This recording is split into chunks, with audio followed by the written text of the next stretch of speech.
Hello, welcome to AleaSoft webinar. I hope all of you enjoyed the holidays and had a great start of the year. My name is Alejandro Delgado, Technical Director of AleaSoft and Associate Partner of Alea Green. And thank you for joining us today in our first webinar of this year with the topic Prospects for the Energy Markets in Europe from 2024. Our first speaker today will be Oriol Saltó, Data Analysis and Modeling Director of AleaSoft and Associate Partner of Alea Green, that will analyze the evolution of the European energy markets. Then, we have two speakers from PwC Spain, sharing this session with us for the fourth consecutive year, and that we talk about the current state of regulation on PPA and renewable energy and the visual PPA. They are Alberto Martín, Energy Sector Consulting Principal, and Roxana Fernandez, Energy Sector Consulting Manager. If you have any questions at any time during the webinar, please use the Q&A menu and we will answer them after the presentations. And now, I hope you enjoy the webinar. Oriol, please share your slides. Thank you, Alejandro. Good morning, everybody. Happy New Year to everybody. So it's the first webinar of the year, so we will be looking forward to what we expect for this year and the coming years. Also seeing a bit what has been the year 2023. This is the 40th edition, so 40 editions of this webinar in English. We have another 39 editions in Spanish also. And okay, let's start right away. As always, I will start with a brief introduction of the company, AleaSoft, and the services that we provide, in case you don't know us and our services. In AleaSoft, we provide forecasting services for the energy sector. We cover all the energy markets in Euro. We also we are also covering some markets in Latin America, also some gas markets in North America. And our goal is to expand globally to cover all the Asian markets also. We provide forecasting basically for any variable that is interesting for the energy sector, obviously price and demand for the gas and electricity markets, but also not just spot or day-ahead markets, but also futures markets, also ancillary services, and any variable that can be interesting or can have an impact on the markets, like renewable energy conditions, renewable energy production, weather conditions that can impact renewable production and also demand, socioeconomic indexes, CO2 prices, fuel prices, etc. And we not only provide, let's say, deterministic forecasting, so not just individual forecasts, but also multiple simulations. In this way, we can provide hourly price simulations up to the long term. And we, as our clients, we have basically any kind of player in the energy sectors. So from the side of the consuming, large consumers, utilities, final consumers, and from the side from the production. So IPPs, utilities, sponsors for renewable energy projects, and also from the management side, so TSOs, DSOs, and also investment funds, banks, lenders, any player, any role that that has something to do with the energy sector. The methodology that we use for our forecasting, it's Alea methodology. This is how we call it. It's a methodology that we developed ourselves specifically for forecasting in the energy sectors. The main 3 points that we always like to stress about our methodology is that it is a completely scientifically based methodology. It's a hybrid model combining different statistical techniques all together with artificial intelligence, machine learning algorithms, also some market simulation models. So a combination of different models that give some robustness and stability because the stability of our forecast is another important point, is something that is very appreciated with our clients. And these characteristics help to build a trust relation with our customers, with our clients for 25 years, because we have been using this methodology now with this year. We are celebrating the 25th anniversary of the company, starting in the Iberian electricity markets, now covering all the markets in Europe and also some markets in South and North America. And let me mention Alea Green. Alea Green is the division of AleaSoft dedicated to the long-term forecasting. And it's interesting because as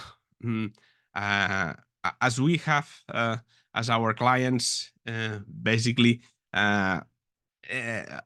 all type of players in the energy sectors. We have sellers of energy, we have buyers, consumers of energy, we have builders of renewable energy projects, we have off-takers of PPAs. And so everybody in the energy sector at some point needs a long-term forecasting for their projects, for their consumption, etc. So as a natural way, we started behaving as a kind of a market integrator. So we had clients that were using our long-term forecasting for a PPA. So as they were using our PPA, our long-term forecasting, they were asking us, do you know anyone that can be the off-taker for my solar production, for my wind energy production? And on the other hand, we had also large consumers that were asking us, do you know anyone that is able or is willing to sign a PPA for a long term for our consumption? Or we had renewable energy sponsors that were asking us, do you know anyone that is willing to buy our ready-to-build project?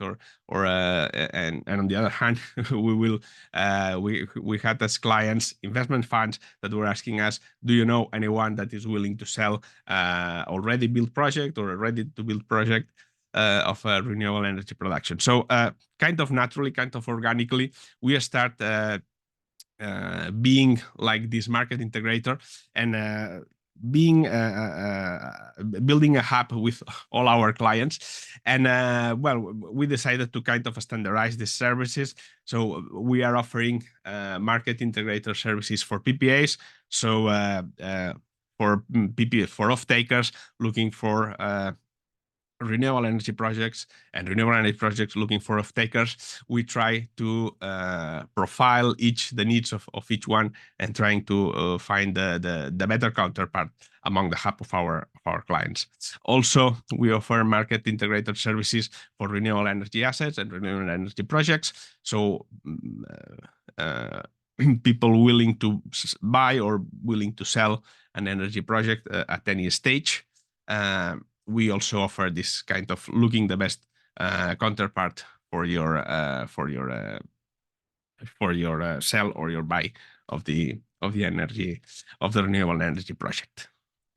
Okay, let's start with seeing how the energy markets have been in the last 2 weeks. We always start with how the Brent oil price has been.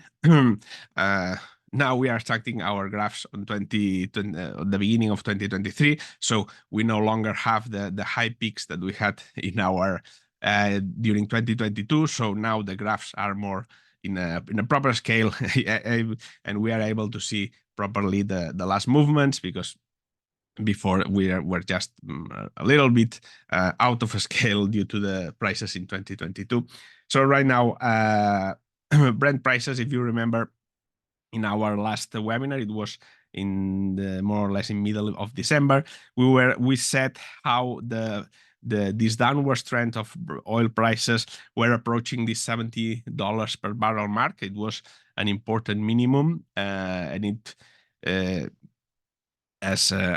producing countries were all already announcing production cuts in order to trying to stabilize the price. So we were saying that it was arriving at this point where it was difficult to go much lower.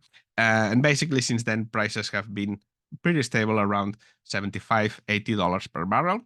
So right now, again, as we have been mentioning during all this 2023, the demand is not increasing as expected, mainly due to the oil demand from China.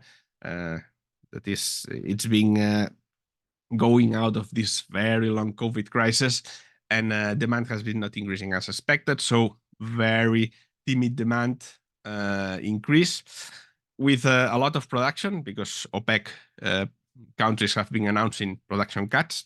But on the other hand, American countries have been increasing production. So right now, it looks like we are, everybody thinks that we are in a pretty balanced mark. So we have production cuts on the production side, and we have slightly increasing demand, but very a slow increasing demand. So basically stable prices. So in the midterm, short midterm, prices are expected to remain in these $75-80 per barrel.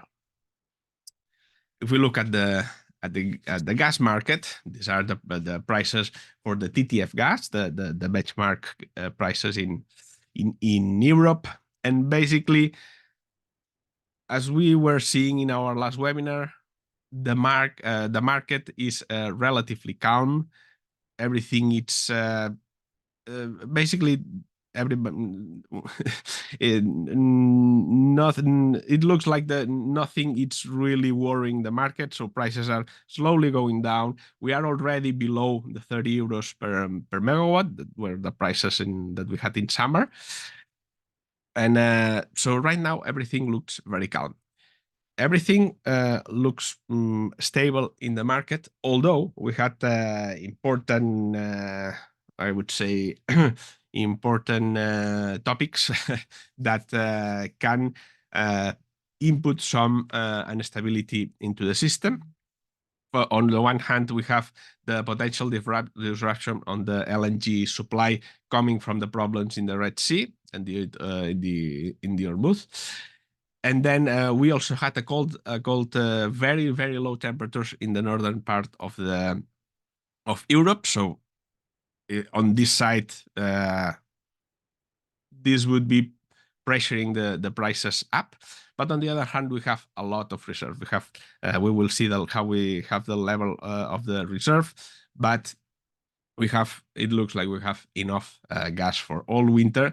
So basically, it looks like this is the side that is winning, let's say, and prices are slowly going down. It doesn't look. It looks quite impossible quite difficult to return to the level, to the prices that we had in 2022, or even the prices that we had at the beginning of 2023. As I mentioned, we had this very low temperatures at the beginning of the year in the northwest part of the continent, and the gas demand in that part of the continent increased by 65% the first week of 2023 compared to the previous week, 2024, sorry, compared to the last week of 2023. The second week compared to the first week of 2024. The main increase in the demand the main increase come from the residential and commercial sectors, basically due to heating needs. And then also the need for the demand for gas for electricity generations also basically doubled during this week. This was due to the increased demand of electricity, and also due to the low wind production that we had on that week. Industry was basically not really affected by the low temperature, so flat consumption on that side. And these are the levels of the European gas storage. Basically, we are on the more or less in the middle of the winter. We are still at the 80% full reserve, more or less at the level that we were last year by this time. And basically here we see the large volume that was extracted from the reserve during this last cold snap. So basically this is one of the things that helped. This basically puts a stress on the importance of gas reserve in order to stabilize prices in the electricity market. CO2 prices, well, basically following the same downward trend that we have seen basically during all 2023, even increasing the rate of decreasing prices, moving away from this $100 per ton psychological barrier. And we are already below 65 euros per ton, and this means that we are at the level of the prices that we had in March 2022. Sorry, that was at the time of the Russian invasion of Ukraine, where prices suddenly drop a lot, and we are basically at that level. So let's see. In the midterm, it doesn't look like it's going to start increasing very rapidly. We know that at the long term, this market is designed to have increasing prices at the long term, because it's a market designed as a tool to incentivize the switching to more clean fuels. So at the long term, the prices should increase, but in the short midterms, it looks that there is no sign for changing this trend that the prices have right now. Okay, moving to electricity markets. This is always where I use the opportunity to show to show you the online data platform that we have. Data is critical in every market, but more in the energy sector. So having all the data always updated, always in the same place, always with the same format, ready to be analyzed, it's critical. So being you a trader, an analyst, investor, journalist, a CEO, CFO, CIO, so anybody in the energy sector should be able to have all the available data at your hand at any moment. So this is one of the services that we are offering to our clients. We have the data from all or most of the energy markets in Europe, and also some other countries in the continents. We are adding new data and new markets each day. And basically here you can see, here we are comparing the monthly average prices for some of the most important electricity markets in Europe.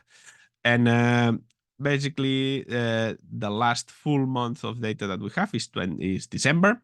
So basically in December, as you see, most of the countries had falling prices, around 25% decrease compared to November on average.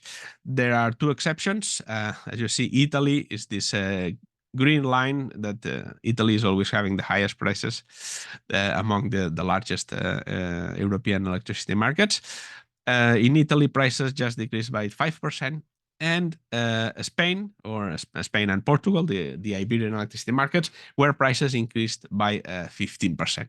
This was mainly due to the wind production. So in wind production in the south of the southern part of the country, it's a little bit different than in the north part of the country. So basically we had more wind in November than in December. That's basically the opposite that in the rest of the countries. But all the markets at these levels, or below 100 euros, above 50 euros per megawatt hour. So in this range. Then you can see how 2023 have had much lower prices that we had.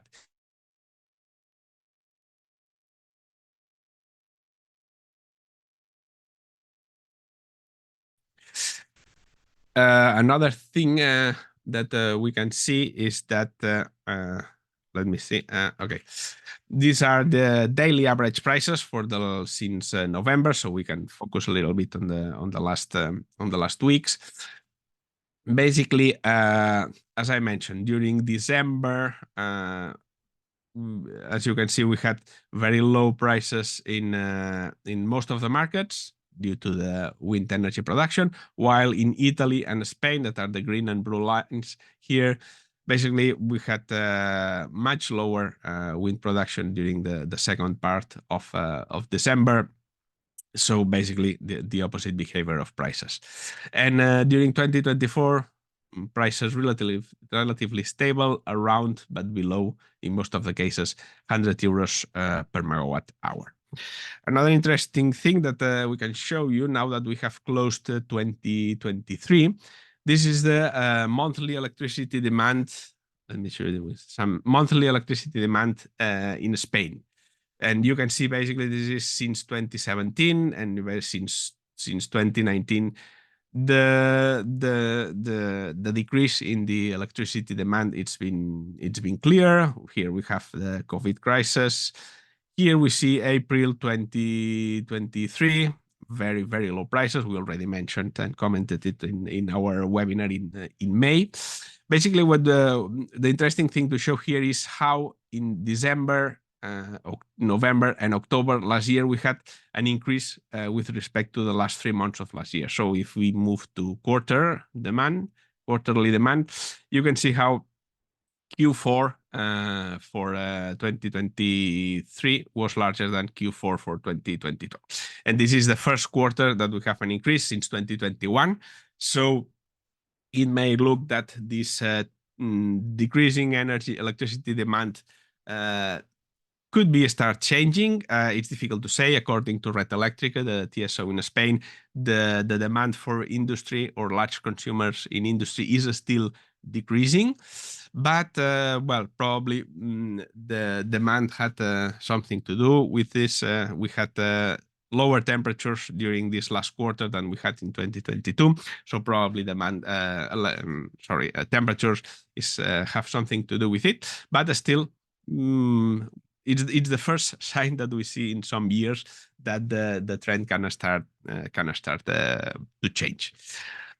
Okay, let's now go back to my slides and we will continue. This is the online platform is one of the services. I already mentioned the forecasting services, but basically in our website you can find a large list of reports and analysis that and modelizations that we can provide. Basically go there, and it's impossible to mention all of them. You can there in our website you can see anything, and if you don't find what you are looking, just ask us, because probably we will be able to do it. Okay, let's look now at the futures market. So to see what the market agents are seeing right now about the energy that is going to be delivered into the future. Brent oil futures, this is the forward curve, the forward markets curve for the Brent oil.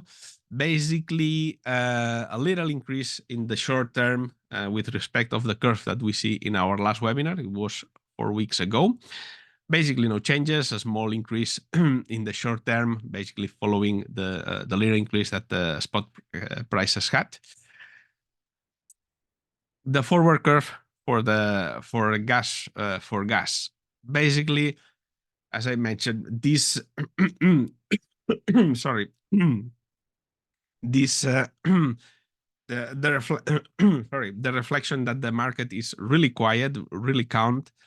Basically, futures prices going down a lot, 14% for 2024, 11% for 2025, even for 2023. So 10 years ahead, 9% decrease. So basically it looks like the forward curve, the futures for gas are going back to the equilibrium level that now it looks like it's going to be around 20-25 euros megawatt hours, that are more or less the prices that we were used to see before the crisis, the COVID crisis and the energy prices crisis that we have in 2022. The curve for CO2 futures, basically following the decrease in the spot prices, but still expecting this increase of the prices at the long term. And futures markets for electricity, following basically the same trend of gas futures. So basically very important decreases for 2025, also 2026. And even for in some markets like Italy, we see drops for more than 6% in just 2 weeks. So in just 4 weeks. So we are comparing this with what we saw in our last webinar. Sorry. So this is just a reminder of it's important to use properly this forward curve. Those are forward curve. Those are not market price forecasting. So basically, having such large fluctuation of the prices at the long term is something that cannot really be used in a financial model, for instance. Okay, and just to finish, what are the key elements that we are taking into account when forecasting prices? Right now, basically, as a summary of what we have seen, Brent oil prices at the level of $75-80 per barrel. The market looks like now is really stabilized, really on equilibrium. So we expect prices to be within this range in the short and mid-term. Natural gas prices going slowly down. Everything, it's very quiet. And we are already below the 30 euros per megawatt hour. Also, electricity prices following the gas prices slightly going down. So futures are still, we are already looking at what could be the stability in the mid and long term. CO2 prices keep going down.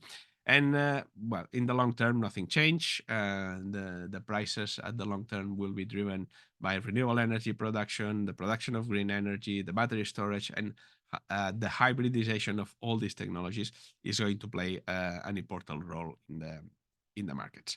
And that's all from my side. Let me invite you to our next webinar that it will be on February 15th, and we will have Tomás Garcia again as an invited. It's been also sometimes with Tomás Garcia participating in our webinars. This time talking about energy storage, a key item, a key topic on the energy transition. So, thank you very much, Alejandro. Thank you very much, Uriol, for your insightful presentation. And now we give the floor to our colleagues in PwC Spain. And Alberto, when you're ready, please, you can share your slides now. Thank you very much, Alejandro, Uriol. We can see the presentation now. Yeah. Okay, perfect. So thank you very much. Welcome to the webinar. This is Alberto Martin. I'm principal for energy consulting practice in PwC Spain, and here with me is Roxana Fernandez, who is manager of the practice as well. So I thank you very much to AleaSoft to be part of this webinar, to be PwC part of the webinar. This is the 4th time in a row, 4 years in a row doing this comment about the energy sector and the PPA market as well. So we want to discuss with you 3 topics today: the new events, regulatory markets, and trends in the electricity market during this year and the challenges for the next year. We want to put a focus on virtual PPAs. That is a topic that we see in the market that is a trending topic today. And specifically, to finish the presentation, to talk about the PPAs and the new impacts on the prices and market dynamics due to the market and regulation, to the electricity market and regulation. So, regarding the new events of the market, there are 4 topics on the table, the geopolitics and commodities, and Uriol explained and discussed the behavior of the commodities last year and the future expectations. The next special topic is for sure the regulation. That is a lot of regulation during the year. The latest Royal Decree Law 8/2023 that is called the Omnibus Law, that is that it has a lot of new measures in the sector. The third topic is about permitting, that is more or less contemplated in the omnibus law, but we think that is a specific topic to be highlighted. And the last one, but not the least, auctions. Auctions in general, not only renewable energy or renewable capacity, but also there is also a lot of kind of auctions on the table for the coming year. So regarding the geopolitics, we have on place the Ukraine war, on the other hand, the Israel and Gaza war. So the first one, we have a lot of time on the table during the last 2 years, a lot of prices in the past, but today is more or less controlled, the impact on the commodities, but we have some uncertainty regarding Israel and Gaza, the potential impact on the table.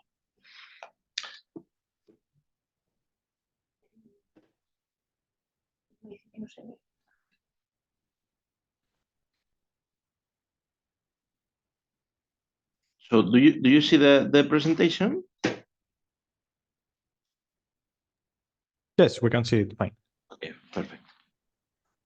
So in terms of prices, just to comment over Oriol presentation, that regarding gas price, the level of the gas price, we are on the spot market 30-40 euros per megawatt, depending on the hub and depending on the time, but is more or less double the price of historical prices, from 20 to 40. So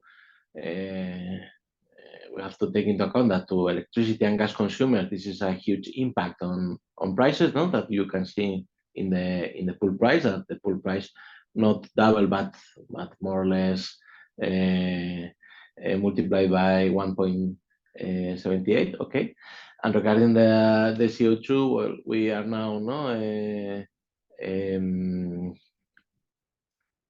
now used to this kind of price level, about 80, 90, 70 euros per ton, but considering the past that we have prices of 7, 10 euros per ton, so the context is a lot of difference from the past. Okay.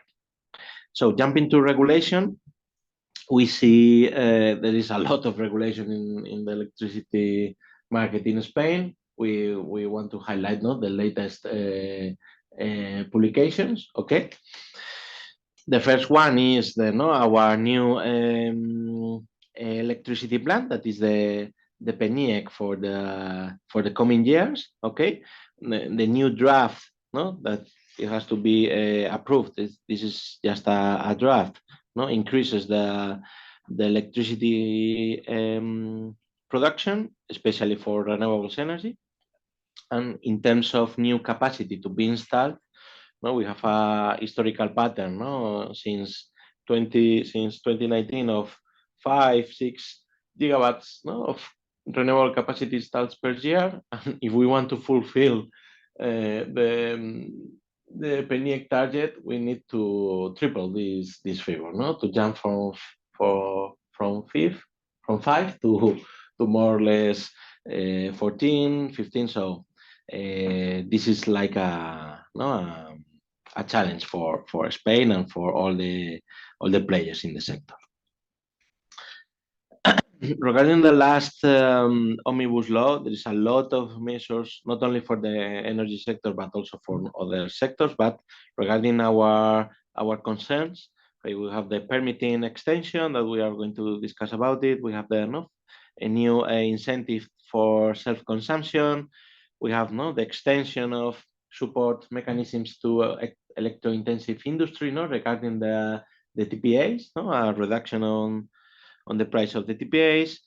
The tax for large energy companies is or continues in the table, that 1.2% tax on income, not in benefits. So this is no good news for large companies, but the debate in the Congress is about how to modify this figure in order to adapt the taxation to the energy transition. Okay. And some other measures like social bonus are also extended in order to give some incentive to the vulnerable customers. Okay. But we have good news also over the table. No, those two very discussed measures, regulatory measures, that is the clawback and the gas cap, are not extended anymore, so they are now out of the table. So inframarginal technologies cancel the energy again, to a free price, a negotiated price, and not to a regulated price, fixed by the government. And there is no more gas cap that could limit the pool price in the future. For sure, in an European level, we are discussing the new electricity directive that will allow to the state members to put new gas cap or new price caps in the future if energy crisis will appear in the future as well. So not in the near term, but we are protected for the long term. Other new measures, okay, energy taxation that is related with the VAT, to the final customer, related with the special tax on electricity, that the famous 5% that is going to increase in the following years, and the bad news at the 7% tax, the tax on the electricity production is now not 0%, but 3.5, 5 a quarter, and in the future maybe come back to the nominal figure of 7%. From our point of view, this tax is now needed in order to achieve a balance on electricity system, but the government decided to put the tax again. The capacity for new access points are also more defined in the decree. We expect to have the auction in this year, okay, and some other measures regarding, for instance, hydrogen, allowing Enagas, the TSO and DCOs in order to start to planning the new hydrogen grid. Okay. Apart from the omnibus law, okay, this year we have a lot of new measures and other topics to be discussed. Okay, the first one is the regulated tariff for consumers, the PwC, that allow and it's now composed by not only the spot market but also for forward market, in order to increase the or to decrease the volatility, and to increase the liquidity in the forward market. We are going to focus on this point in the presentation. There is also in the table new parameters for cogeneration that in 2021, 2022, and half year of 2023, they have a lot of problems regarding the particular remuneration and the recognition of real cost of the market, and there is a new retribution over the table, more adjusted to the reality of the market. On the other hand, we have the rumors of debate of coming of the new energy regulator. Maybe the CNMC will split in sectorial regulators like in the past. Okay, this is like a promise of the new government and their partners on the Senate. So we think that this is a measure to be in place during this year or the coming year. Okay. Regarding the electricity market reform, this almost agreed to approve, but we have to have the directive and the local law in place in order to convalidate to Spain. And another topic to be discussed during this year is the famous, the old National Fund for Sustainability of the Electricity System. That is, the objective of this measure is to avoid cost from the electricity system to be assumed by other fuels, like GLP, crude, and this kind of fuels. But the reality is the electricity system, as commented before, is now on balance. So we don't know the real objective of these measures at this time. Regarding the liquidity commented before, so we have to improve an obligation for the regulated LNG customers, the PwC, to buy forward products. And on the other hand, we have the recorded technologies, renewables, cogeneration, and waste that have to sell the energy on the forward market, because the new regime obliges them to hedge the electricity production. So as you can see, there is like an imbalance now. So the recorded technology is the generation is falling down, due to the loss of incentive for instance, for wind technology, that they almost lost of all of the incentive during the last year, because of the high pool prices. And on the other hand, we have the real liquidity of OMIP. So of course, in Spain we want to give more liquidity to the forward market, but we have to this year and the coming years in order to give this from the PowerPoint to the reality. Okay. And regarding the CHP remuneration, as commented, we have now regulation more adapted to the reality of the market. We avoid old gas index that they are not in Spain, like the MVP of the Henry Hub. We are now indexed to MIP gas, and we are now in a quarterly updating methodology. So the cogeneration will be more close, or the remuneration will be closer to the reality of the prices of the market. But running a simulation, we see, okay, this is more correlated than in the past, but for sure there are going to be spreads, positive and negative, volatility between the reality of the market and the remuneration. So this risk should be managed by the agent of the cogeneration sector. Okay.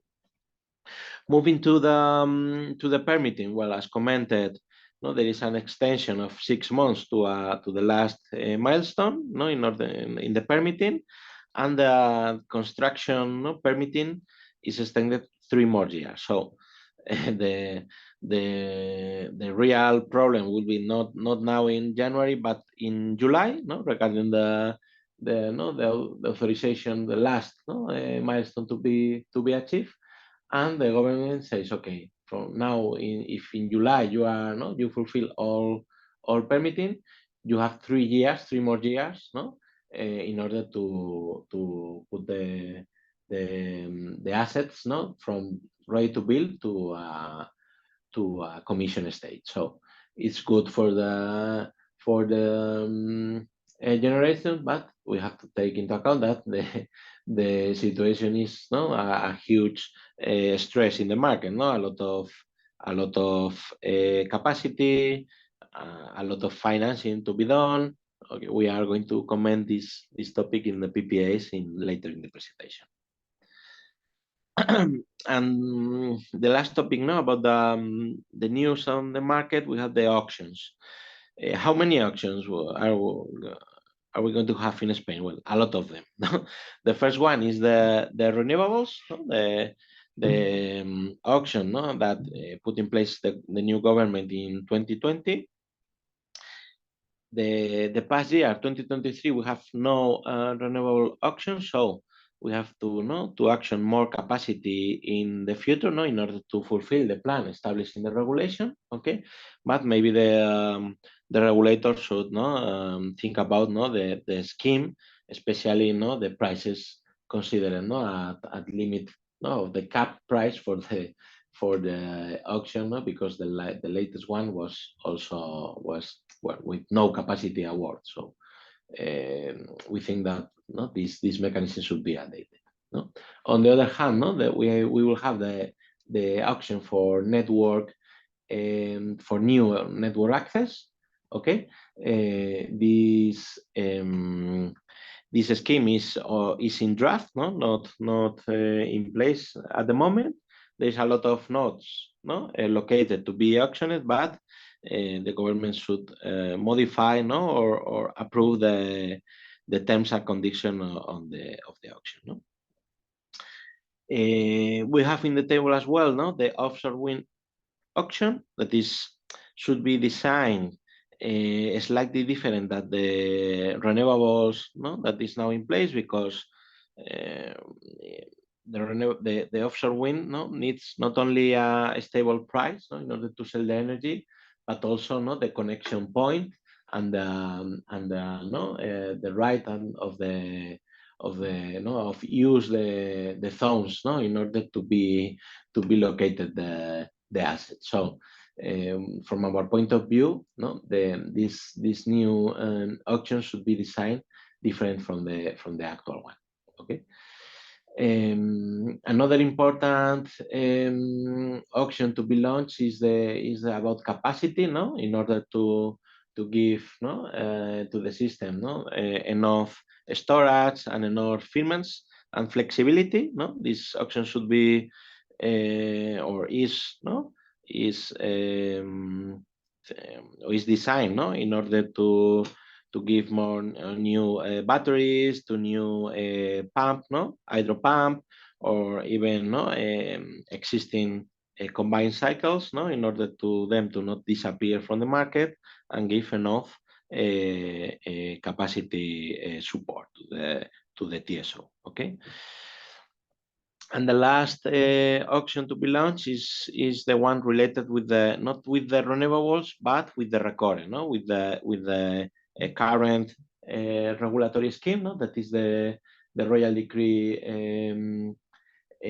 413, no, of 2014, and that should be actioned for new capacity, no, in order to renew the CHP cogeneration plants and new biomass plants. Okay, and no, it's not similar to this scheme, but also, no, the government also have, no, a draft for a non-mainland thermal capacity in the short term. So this is also a mechanism to put in place this year, no, because as you know, no, the non-mainland systems like Canary Island or Balearic have a lot of thermal capacity, but maybe, no, in the end of the useful life, so they need to be renewed with new assets. Okay, so we are now jumping to the PPAs part of the presentation. So, yeah. Roxana. Thank you, Alberto, and thank you, AleaSoft, for the opportunity to share, no, our view regarding PPAs. Today we wanted to talk about virtual PPAs, since this is a new trend that we have been seeing in the last year, no, in the market, and that we think that will continue, no, gathering more attention in the following years. In order to explain just a little bit the difference between these two types of PPAs, physical and financial. Physical PPAs are like the most common ones, at least until now. No, what does this mean? No, that the generator and the consumer sign a PPA inside their supply contract, no, inside this physical contract, including not only this renewable energy coming from a certain asset, but also the rest of the supply, no, the whole volume of the consumption. This means that this is like a traditional contract, but with a larger duration, and also with the renewable attributes coming from the green energy that the consumers are buying. No, the transaction here, no, in a physical PPA is that the developer gives to the buyer, no, the power and also certificates, while the buyer gives to the developer a certain PPA price that usually is fixed. but always coming through no, a market representative, a utility, or a not a representative in the market that makes this exchange possible. Here it's as a normal contract, no, and this is recognized as a cost in the P&L, and the GOs are directly redeemed for the customer in the consumption points. What is the difference with a virtual or financial PPA? This is not a supply contract, this is a financial contract, no? So in order to structure a financial PPA, we need to have these two separate contracts, no? The traditional purchase and the financial PPA. This financial PPA is structured as a contract for differences, establishing a liquidation, positive or negative, depending on which is the PPI price and which is the real middle or average market price in the market every hour or every month. What is the aim of these virtual PPAs? Is to act really as a hedge, similar to a financial hedge for interest rates, but in order to cover the volatility of the market price, the electricity market price. We need to take into account certain specific questions for these virtual PPAs, such as the financial implications, because this is accounted as a financial derivative in order to account for this financial contract. It has financial implications. But it has also, it is a little bit more complex since it's not similar to a financial contract, but it also has certain positive points that are making virtual PPA a new trend in the market, and that we are seeing that your customers are really interested in this product. And first of all, is that you don't need to be to continue with your same supplier for the whole duration of the PPA, for the 10 years. You are able to change your traditional purchase to the best supplier each time, and you have this hedge outside the traditional purchase. It also makes possible to structure PPAs with different agents, with, for instance, independent producers that are not able to structure a physical supply, but that can enter in this type of financial products. And one of the main points for these virtual PPAs to become a trend is that you can also structure this in order to transfer both the hedge and the EOs to other European countries. Okay, we'll get into more detail here. For instance, huge companies with consumption in different European countries can account for can try to gather all the consumption for all the European countries in one virtual PPA, signed in one country, for instance, and then transfer these liquidations to different locations where they have consumption. What does this mean? That you need to analyze the implications of this virtual PPA and decide where do you want to establish this virtual PPA, against which spot price do you want to make this liquidation, because, for instance, it's different to compare a PPA in Spain with the PPA prices in Spain, and also our spot market prices here, than doing the same in Germany. That the PPA prices will be different, but also the spot market prices in Germany. This is a complexity that needs to be analyzed, but that makes possible to structure one single PPA for different consumption points. For instance, maybe in Germany and Austria have similar prices, and you can only do one PPA in Germany and cover all the consumption in the near European countries, as well as happens in Spain with other near markets.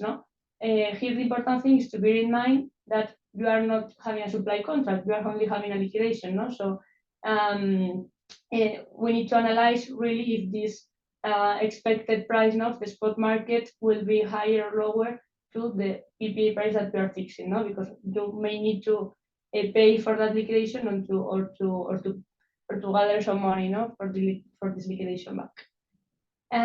We have established really quickly 5 main points of analysis that we think that are important for virtual PPAs. The first one is what I have been saying, is how you structure this product, against which country you are doing this liquidation. You need to check if there is high correlation between the markets that you are trying to hedge with this product. No, for instance, maybe Spain and Portugal, we see, no, and we know that they are really correlated, but we need to check how effective is this hedge against other markets, no, maybe against France, for instance, no. And also, one of the new trends that we are seeing in the market is using this product just for buying GOs, no, trying to separate GOs from electricity, and trying to also reduce this risk of cross-country different prices, in order just to be certain, no, that you are buying a volume of GOs to an independent producer, and then these GOs can be transferred to the rest of Europe. Second point, no, the business case. In this case, as in a normal, no, or a physical PPA, the business case is important, no, in order to check how good or bad, no, which are the savings or expected savings of this product. It gains certain complexity if we enter in different price structures. For instance, instead of establishing a fixed price, we can go to a market discount, no, establishing also a floor, and this makes a little bit complex, no, the calculation, because we need to establish which are the hours, no, in the middle of the day that maybe can have a zero price, and you will need to reach this floor and generate the savings that are expected, no. Also accounting impacts, that is what I have already explained regarding this financial derivative accounting. We need to check, no, if this product is hedging our electricity bill or not, because if we are able not to establish certain correlation between our consumption and the product that we are buying on this electricity product, we can establish a hedge accounting. Okay. Then regarding GOs allocation, that this is one of the main points here, no, regarding virtual PPAs, and what makes able to share GOs between countries is the IV system that makes possible to change, you know, to redeem GOs coming from another country in a different one. No? So you can buy GOs in Spain and redeem them, for instance, in France or in Germany with no problem, no, in Europe. And then, well, the implementation of the virtual PPA is the same as in Spain, but with certain implications, no, regarding how you transfer these liquidations to each of the countries or each of the societies that you want to hedge with these cross-country virtual PPAs. I will go further because I guess this is the most important slide. Going back to our vision regarding virtual PPAs, which is the impact on prices that we are seeing regarding all the different things. We see that solar modules have reduced the prices coming from China, so this can have an impact on PPA prices going down. We see now that pay-as-produced PPAs are the market trend, so baseload PPAs are not really not available or really high price. The same happens with some wind profile PPAs, so this gives PPA prices high. The permitting is being more flexible now. We have seen that we have more time now in order to gather this permitting, and this makes PPA prices a little bit lower now.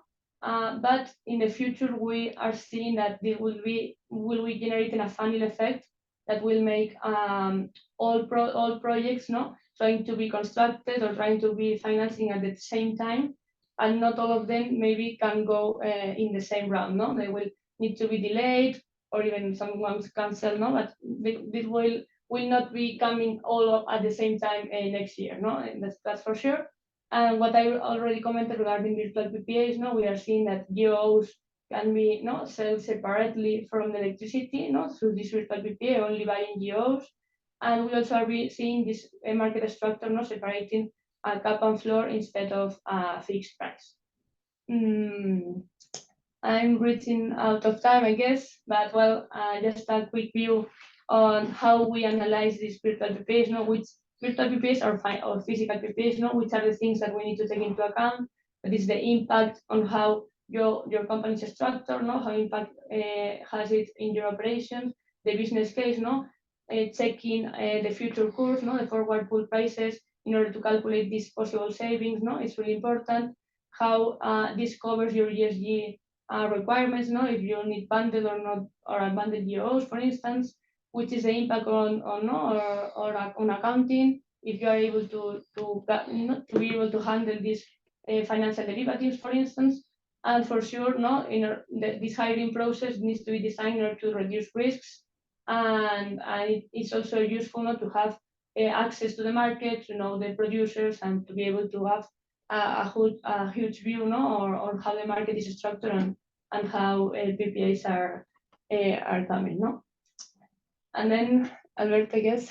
Well, just to finish, that we recommend this methodology, in order to sign a PPA, like a phase one, of a strategy and the way to play, in the market, in order to understand the needs, as Roxana was commenting, and then once understood the market, the contracting phase, to set up an RFP, to negotiate the particular bids that fit with the company requirement, and to finalize the negotiation with the legal terms, with the lawyers, in order to avoid all the risk, not only from the contract side, but also for the electricity market regulatory point of view.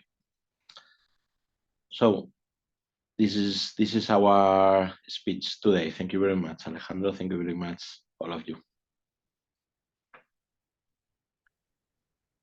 Thank you very much, Alberto and Roxana, for that great presentation, really interesting information.